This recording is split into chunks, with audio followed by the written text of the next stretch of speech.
வீரத்தை அணிகலனா கொண்டிருக்கக்கூடிய செவ்வாய் பகவான ராசி அதிபதியா கொண்டிருக்கும் மேசராசி அன்பர்களே, உங்களுக்கு இந்த வாரத்தின் கிரக நிலைகளால் ஏற்படக்கூடிய பயன்கள் என்ன மாதிரியான தாக்கத்தை ஏற்படுத்தும், சாதகமா என்ன நடக்கும், பாதகமா என்ன நடக்கும், இந்த வாரம் நீங்க எந்த விஷயத்துல எல்லாமே ரொம்பவுமே கவனமா செயல்பட்டா நல்ல ஒரு முன்னேற்றத்தை பெற முடியும் அப்படிங்கிற முழுமையான தகவலையும் தான் உங்களுக்காக இந்த பதிவுல நாங்க சொல்லியிருக்கோம். இந்த பதிவு நீங்க பயன்பெறும் வகையில் அமையும், அதனால ஸ்கிப் பண்ணாம முழுமையா பாருங்க. நீங்க இப்பதான் ஃபர்ஸ்ட் டைம் நம்மளோட சேனலை பார்க்கறவங்களா இருந்தா மறக்காம சப்ஸ்கிரைப் பண்ணி வச்சுக்கோங்க. இந்த வாரத்தில் ஏற்படக்கூடிய நன்மை தீமைகள் அப்படிங்கிறது நம்ம முன்கூட்டியே தெரிஞ்சு வச்சுக்கிறதன் மூலம் அதற்கான ஏற்பாடுகளை நாம செய்ய முடியும். இப்ப சாதகமா ஒரு விஷயம் நடக்குது அப்படின்னா நம்மளோட மனதுல ரொம்பவுமே ஆனந்தம் அதிகரிக்கும். அதே போல பாதகமான ஒரு விஷயத்தை நம்ம முன்கூட்டியே தெரிஞ்சு வச்சுக்கிறதன் மூலம் அந்த விளைவுகள்ல இருந்து தப்பிக்க நம்ம என்ன செய்யலாம் அப்படிங்கிற ஒரு முன்னெச்சரிக்கை நடவடிக்கை எடுப்போம் இல்லையா? அதற்காகவே இந்த பதிவு உங்களுக்காக பயன்பெறும் வகையில் அமையும். ஸ்கிப் பண்ணாம பாருங்க. நீங்க இந்த வாரத்துல குலதெய்வ வழிபாடு மேற்கொண்டு வருவதன் மூலம் உங்களோட வாழ்க்கையில வரக்கூடிய தடைகள் அனைத்தையுமே நீங்க சூரியனை கண்ட பணி போல தகர்த்தெறிவதற்கு ஒரு சிறப்பான வழிபாட்டு முறையா பார்க்கப்படுது. முடிஞ்சா ஒரு தடவை குடும்பத்தோட குலதெய்வ கோவில் சென்று வழிபட்டு வாருங்கள். கட்டாயம் வருகிற பிரச்சனைகள் எல்லாம் தீர்ந்து ஒரு நல்லது உங்களுக்கு உண்டாகும். ரொம்ப நாளா நினைச்ச ஒரு விஷயம் கிடைக்கும். குலதெய்வத்தின் பரிபூர்ண அருளும் உங்களுக்கு உண்டாகி நலமுடன் வாழ வாழ்த்துக்களையும் தெரிவிச்சுக்கிறோம். மேலும் மேஷராசி அன்பர்கள் இந்த பதிவு நீங்க இப்ப பார்த்துட்டு இருக்கீங்க அப்படின்னா எந்த நட்சத்திரக்காரங்க அப்படின்னு சொல்லுங்க. ஏன்னா 3 நட்சத்திரக்காரர்களுக்குமே அமைப்புகள் எப்படி இருக்கு, இதன் மூலம் உங்களுக்கு உண்டாகக்கூடிய பலன்கள் என்ன அப்படின்னு தான் பார்க்க போறோம். 3 நட்சத்திரக்காரர்களுக்குமே இந்த வாரம் குலதெய்வ வழிபாடு செய்வதன் மூலம் நல்ல ஒரு முன்னேற்றத்தை நீங்க உங்களோட வாழ்க்கையில பெற முடியும். மேலும் இந்த பதிவு பார்த்துட்டு இருக்க நீங்க உங்களோட குலதெய்வம் எந்த கடவுள் அப்படிங்கறத கமெண்ட்ல சொல்லுங்க. அதே போல இந்த 3 ராசிக்கும் ஒரு ராசிக்குரிய கடவுள் இருக்காரு. அவர் வழிபாடு செய்யறதுமே நல்ல ஒரு முன்னேற்றம் தரக்கூடியதுதான். அவர் யாரு அப்படின்னு பார்த்தா செவ்வாய் உங்களுக்கு அதிபதியா இருக்காருன்னு சொன்னோம் இல்லையா? செவ்வாய்க்கு அதிபதி முருகப்பெருமான். அதனால மேசராசியில் இருக்கக்கூடிய அஸ்வினி, பரணி, கார்த்திகை இந்த 3 நட்சத்திரக்காரங்களுமே செவ்வாய்க்கிழமையில முருகன் வழிபாடு செய்யறது நல்ல ஒரு முன்னேற்றம் தரும் வழிபாடா மேசராசி அன்பர்களுக்கு பார்க்கப்படுது. மேலும் இங்கே செவ்வாய்க்கிழமையில இந்த வழிபாட்டையுமே தொடர்ந்து செய்வதன் மூலம் உங்களோட வாழ்க்கையில வரக்கூடிய காரிய தடைகள் அனைத்துமே உங்களை விட்டு நீங்கிடும். நல்ல ஒரு செல்வநிலை மேலோங்கி வளர உங்களோட குலதெய்வத்தின் அருளும் சரிங்க, முருகனின் அருளும் சரி பரிபூரணமா கிடைக்கும். மேலும் எல்லா வளங்களும் நலங்களும் பெற்று சிறப்புடன் வாழ வாழ்த்துக்களையும் உங்களுக்காக நாங்க இறைவனிடம் பிரார்த்தனையும் செஞ்சுக்கிறோம். சரி, வாங்க நாம இப்போ இந்த வாரத்தில் உண்டாகக்கூடிய பலன்கள் எப்படி இருக்கு அப்படிங்கறத பார்க்கலாம். நவகிரக நாயகர்களின் முதல்வரா சூரிய பகவான் இருக்காரு. இவர் உங்களோட ராசியில இந்த வாரம் இருக்காரு. இதன் மூலம் என்ன நடக்கும் அப்படின்னு பார்த்தா ரொம்ப தூரம் ஏதாவது பயணம் மேற்கொள்ளக்கூடிய வாய்ப்பு உண்டாகும். அதன் மூலம் நன்மையும் பிறக்கும். அதே போல செலவுகளுமே அதிகரிக்கும். பண பற்றாக்குறை வரலாம். அதே நேரத்துல எப்படியாச்சும் உங்களுக்கு அதற்கான பண வரவுமே இருந்துகிட்டு தான் இருக்கும். எப்பவுமே இதுக்கு முன்னாடி உங்களுக்கு வரவுக்கேற்ற செலவு இருக்கும். அதுவே ரொம்பவுமே மன உளைச்சல கொடுக்கக்கூடிய ஒரு விஷயமா இருக்கும். ஆனா இந்த வாரத்தை பொறுத்த வரைக்கும் பார்த்தா செலவுக்கேற்ற வரவு உண்டாகிக்கிட்டே இருக்கும்.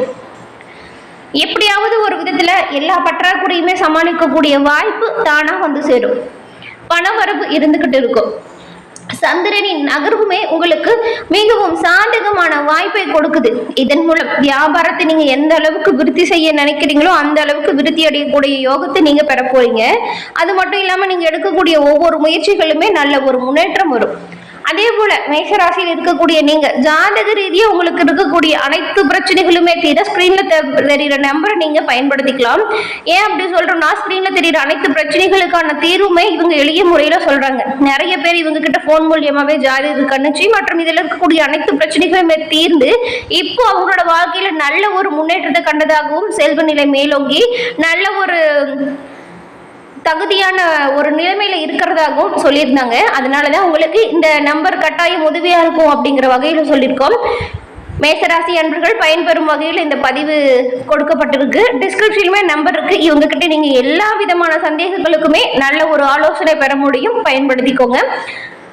இப்போ வந்துட்டு இந்த வாரம் எப்படியாவது உங்களுக்கு பண வரவு உண்டாகிட்டு தான் இருக்கும். உங்களுக்கு சாதகமான ஒரு வாரமா இருக்கு. வியாபாரமே விருத்தி தரக்கூடிய வகையில் இருக்கு. ஆனாலும் நீங்க கொஞ்சம் அரசாங்க விஷயத்துல எச்சரிக்கையா தாங்க இருக்கணும். ஏன்னா இதுல ஏதாவது பின்னடைவுகள் வரலாம், காரிய தடைகள் ஏற்படும். அதனால கவனமா இருக்கணும். அப்படி காரிய தடைகள் வந்தாலுமே மனம் முடிஞ்சு கவலைப்பட தேவையில்லை. ஏன் அப்படின்னு கேட்டா புதன் பகவான் என்ன பண்றாரு அப்படின்னு பார்த்தா 12 மற்றும் 1ஆம் வீட்டில் இருக்கும் பொழுது உங்களுக்கு வாய்ப்புகள் நிறையவே வந்து சேரும். எவ்வளவு தடை தாமதம் உண்டானாலுமே இறுதியில நன்மை பிறக்கும். சுப காரியங்கள் வேணா கொஞ்சம் தள்ளி போலாம். வெளியூர் பயணங்களால் கொஞ்சம் விரைய செலவு உண்டாகலாம். தெய்வ வழிபாட்டின் மூலம் நன்மைகளை உண்டாக்க முடியும் உங்களால். குரு பகவான் 2ஆம் வீட்டில் இருக்கும் பொழுது மங்கள காரியங்களுக்கான செலவு செய்யக்கூடிய வாய்ப்பு உண்டாகும். அதே போல இந்த ஆன்லைன் வர்த்தகத்தில் ஈடுபட்டு இருக்கக்கூடிய மேசராசி அன்பர்கள் ரொம்பவுமே கவனமா இருக்கணும். இந்த வாரம் ஒரு சில பின்னடைவு நஷ்டம் வரக்கூடும். அப்படிங்கிறதுனால ஆன்லைன் வர்த்தகத்திலையுமே நீங்க ரொம்பவுமே கவனமா தான் இருக்கணும். கணவன் மனைவி உறவு மேம்பட்டு காணப்படும். சுக்கிரன் 12ஆம் வீட்டில் இருக்கும் பொழுது திருமண பேச்சு கொஞ்ச காலம் தள்ளி போகலாம். ஏன்னா இந்த மாதிரியான வாய்ப்புகள் அப்படிதான் இருக்கும். ஆனா வரன் தேடுறவங்களா தான் நீங்க தொடர்ந்து வரன் தேடலாம். அதுல எந்த ஒரு ப்ராப்ளம் வராது. திருமண பேச்சு மட்டும் கொஞ்ச நாளைக்கு தள்ளி போற மாதிரியான சூழ்நிலை வரலாம். அதே போல அதுல வரன்கள் தேடும் பொழுது அந்த ஒரு பணியை நீங்க நிறுத்த தேவையில்லை, அதை தொடர்ந்து பார்க்கலாம். சனி பகவான் 12ஆம் வீட்டில் வரும் பொழுது தொழிலில் எதிர்பார்த்த வகையில நல்ல ஒரு லாபமே உங்களுக்கு கிடைக்கும். பணத்தட்டுப்பாடு பெருமளவுல குறைந்துதான் காணப்படும். குடும்பத்துல இருக்கிறவங்களை பத்தின கவலை இருந்திருக்கும் மனசுல, அந்த ஒரு கவலை இப்பொழுது நீங்கும். ராகு பகவான் 12ஆம் வீட்டில் இருக்கும் பொழுது வீண் கெட்ட பெயர் வராம பார்த்துக்கணுங்க. அப்படி மட்டும் வந்துச்சுன்னா அதுல இருந்து மீண்டு வர்றது ரொம்பவுமே கஷ்டமான ஒரு விஷயமா இருக்கும். அதனால நம்ம என்ன பேசுறோம், யாரு கூட சேர்றோம் அப்படிங்கிறதுலுமே கவனமா இருக்கணும். உங்களுக்கே கெட்ட சவகாசம் யாராவது தெரிஞ்ச நபர்கள் இருந்தாங்களோ அவங்க கூட சேராம இருக்கிறது ரொம்பவுமே நல்லது. இந்த ஒரு பிரச்சனையில எல்லாம் நீங்க மீண்டு வருவது ரொம்பவுமே முடியாத காரியமா இருக்கும். அதனால கொஞ்சம் கவனமா எல்லா விஷயத்திலுமே இருந்துக்கோங்க. கேது பகவான் 6ஆம் இடத்தில் வரும் பொழுது தொழில மந்த நிலை வரலாம். நெருங்கிய நண்பர்கள் அப்போ உங்களுக்கு உதவியா இருப்பாங்க. ஆனா புதிய நண்பர்கள் கிட்ட இந்த மேசராசி அன்பர்களை பொறுத்த வரைக்கும் இந்த வாரம் நீங்க ரொம்பவுமே கவனமா தாங்க இருக்கணும். மேசராசி அன்பர்களுக்கு பணவரவு அப்படிங்கிறது திருப்தி தரும் வகையில தான் இருக்கும். குடும்பத்துல இருக்கிறவங்க கூட வேணா அவ்வப்போது சின்ன சின்ன ஏதாவது வாக்குவாதம் ஏற்படாமல் நீங்க பார்த்துக்கிறது நல்லது. நீங்க எடுக்கிற முடிவுக்கு உங்களோட குடும்பத்தில் இருக்கிறவங்களோட ஒத்துழைப்பு நல்ல விதமா இருக்கும். அதனால நீங்க கொஞ்சம் கவனமா நடந்துக்கலாம். இந்த வாக்குவாதம் செய்யாமல் இருக்கிறது நல்லது. கணவன் மனைவன் ஒருவருக்கொருவர் அனுசரிச்சு போறது நல்லது.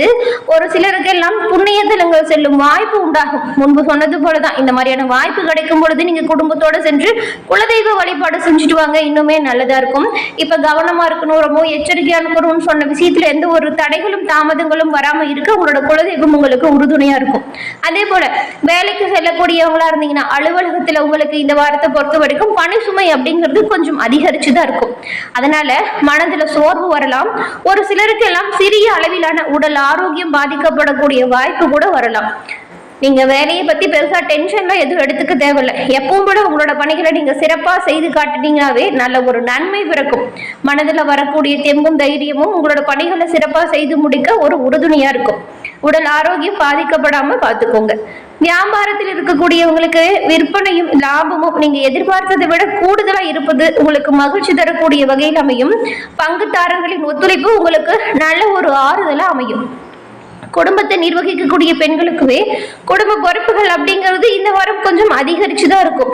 இதனால மன அமைதி குறையிற மாதிரியான ஒரு சூழ்நிலை உருவாகலாம். வேலைக்கு செல்லக்கூடிய பெண்களுக்கு அலுவலகத்தில் எதிர்பார்த்த சலுகைகள் கிடைப்பதற்கு கொஞ்சம் தாமதமாகும். ஆனா நீங்க இதெல்லாம் மனம் தளராமல் உங்களோட பணிகளை சிறப்பா செய்து வருவதன் மூலம் நல்ல ஒரு முன்னேற்றத்தையுமே பெற முடியும். பிறகு உங்கள் வேலைக்கான நல்ல ஒரு அதுக்கான அங்கீகாரம் கிடைக்கும். மேலும் பெண்கள் தினமுமே ஒரு பரிகாரத்தை செய்வதன் மூலம் நல்ல ஒரு பயன்களை பெற முடியும். அது என்ன அப்படின்னு பார்த்தா, தினமுமே உங்களோட காலையில எந்திரிச்சு வீட்டு பூஜை அறையில தீபம் ஏற்றி முருகப்பெருமான மனமுருகி வேண்டி வருவது நல்ல ஒரு சிறப்பான பரிகாரமா பார்க்கப்படுது. அப்ப நீங்க என்ன பண்ணலாம் அப்படின்னு பார்த்தா, கந்த சஷ்டி கவசம் பாராயணம் செய்யறது ரொம்பவுமே நல்லது.